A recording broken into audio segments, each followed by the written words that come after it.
जय गुरु जी, शुक्राना गुरु जी, अनंतम अनंतम शुक्राना गुरु जी। ओम नमः शिवाय, शिव जी सदा सहाय। ओम नमः शिवाय, गुरु जी सदा सहाय। गुरु जी के चरणों में कोटि कोटि प्रणाम और सारी संगत को जय गुरु जी। संगत जी, कल हमने अध्याय 41 और 42 की समाप्ति की थी। आज हम अगला अध्याय पढ़ने जा रहे हैं।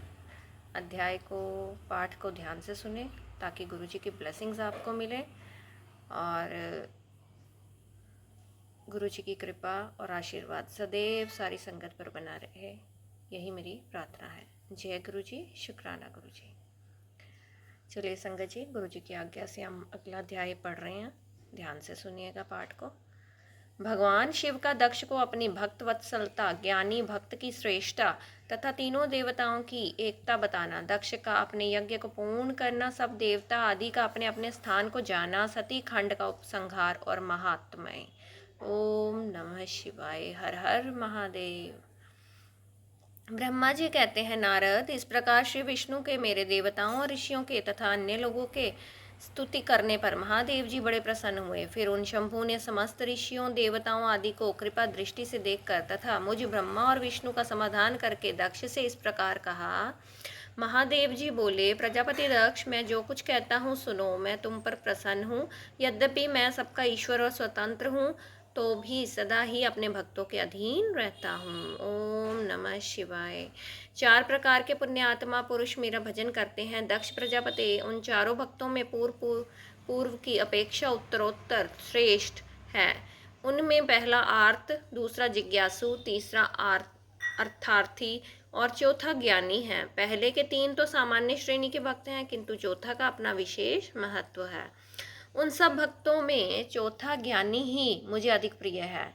वह मेरा रूप माना गया है, उससे बढ़कर दूसरा कोई मुझे प्रिय नहीं है। यह मैं सत्य सत्य कहता हूँ। मैं आत्मयज्ञ हूँ। वेद वेदांत के पारगामी विद्वान ज्ञान के द्वारा मुझे जान सकते हैं। जिनकी बुद्धि मंद है वे ही ज्ञान के बिना मुझे पाने का प्रयत्न करते हैं। कर्म के अधीन हुए मूढ़ मानव मुझे वेद यज्ञ दान और तपस्या द्वारा भी कभी नहीं पा सकते। ओम नमः शिवाय। अतः दक्ष, आज से तुम बुद्धि के द्वारा मुझ परमेश्वर को जानकर ज्ञान का आश्रय ले समाहित चित्त होकर कर्म करो। प्रजापते, तुम उत्तम बुद्धि के द्वारा मेरी दूसरी बात भी सुनो। मैं अपने सब सगुण स्वरूप के विषय में भी इस गोपनीय रहस्य को धर्म की दृष्टि से तुम्हारे सामने प्रकट करता हूँ। जगत का परम कारण रूप मैं ही ब्रह्मा और विष्णु हूँ। मैं सबका आत्मा, ईश्वर और साक्षी हूँ। स्वयं प्रकाश तथा निर्विशेष हूँ। मुने, अपनी त्रिगुणात्मिका माया को स्वीकार करके मैं ही जगत की सृष्टि, पालन और संहार करता हुआ उन क्रियाओं के अनुरूप ब्रह्मा विष्णु और रुद्र नाम धारण करता हूँ। उस अद्वितीय भेद रहित केवल विशुद्ध मुझ पर ब्रह्म परमात्मा में ही अज्ञानी पुरुष ब्रह्म ईश्वर तथा अन्य समस्त जीवों का भिन्न रूप से देखता है। जीवों को भिन्न रूप से देखता है। जैसे मनुष्य अपने सिर और हाथ आदि अंगों में ये मुझसे भिन्न है, ऐसी परकीय बुद्धि कभी नहीं करता। उसी तरह मेरा भक्त प्राणी मात्र में मुझसे भिन्नता नहीं देखता। दक्ष, मैं ब्रह्मा और विष्णु तीनों स्वरूपता एक ही है तथा हम ही संपूर्ण जीव रूप है, ऐसा समझकर जो हम तीनों देवताओं में भेद नहीं देखता वही शांति प्रदान करता है। जो नराधम हम तीनों देवताओं में भेद बुद्धि रखता है वह निश्चय ही जब तक चंद्रमा और तारे रहते हैं तब तक नरक में निवास करता है।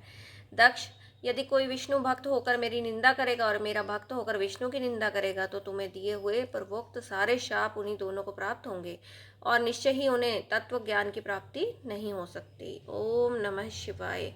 ब्रह्मा जी कहते हैं, मुने, भगवान महेश्वर के इस सुखदायक वचन को सुनकर सब देवता मुनि आदि को उस अवसर पर बड़ा हर्ष हुआ।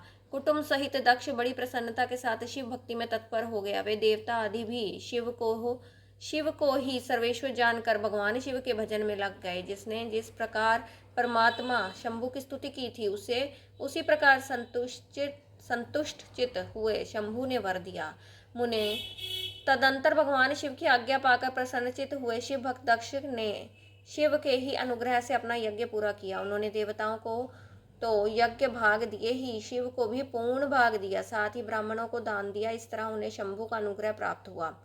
इस प्रकार महादेव जी के उस महान कर्म का विधि पूर्वक वर्णन किया गया। प्रजापति के ऋत्विजों के सहयोग से उस यज्ञ कर्म को विधिवत समाप्त किया। मुनीश्वर इस प्रकार पर ब्रह्म स्वरूप शंकर के प्रसाद से वह दक्ष का यज्ञ पूरा हुआ। तदंतर सब देवता और ऋषि संतुष्ट हो भगवान शिव के यश का वर्णन करते हुए अपने अपने स्थान को चले गए। दूसरे लोग भी उस समय वहां से सुखपूर्वक विदा हो गए। मैं और श्री विष्णु भी अत्यंत प्रसन्न हो भगवान शिव के सर्व मंगलदायक सुयश का निरंतर गान करते हुए अपने अपने स्थान को सानंद चले आए। सत्पुरुषों के आश्चर्यभूत महादेव जी भी ओम नमः शिवाय हर हर महादेव दक्ष से सम्मानित हो प्रीति और प्रसन्नता के साथ गणों सहित अपने निवास स्थान कैलाश पर्वत को चले गए। अपने पर्वत पर आकर शंभु ने अपनी प्रिया सती का स्मरण किया और प्रधान गणों से उनकी कथा कही। इस प्रकार दक्ष कन्या सती यज्ञ में अपने शरीर को त्याग कर फिर हिमालय की पत्नी मेना के गर्भ से उत्पन्न हुई। यह बात प्रसिद्ध है। फिर वहां तपस्या करके गौरी शिवा ने भगवान शिव का पति रूप में वर्ण किया। वे उनके मांग में स्थान पाकर अद्भुत लीलाएं करने लगी। नारद, इस तरह मैंने तुमसे सती के परम अद्वित दिव्य चरित्र का वर्णन किया है, जो भाग और मोक्ष को देने वाला तथा संपूर्ण कामनाओं को पूर्ण करने वाला है। यह उपाख्यान पाप को दूर करने वाला, पवित्र एवं परम पावन है।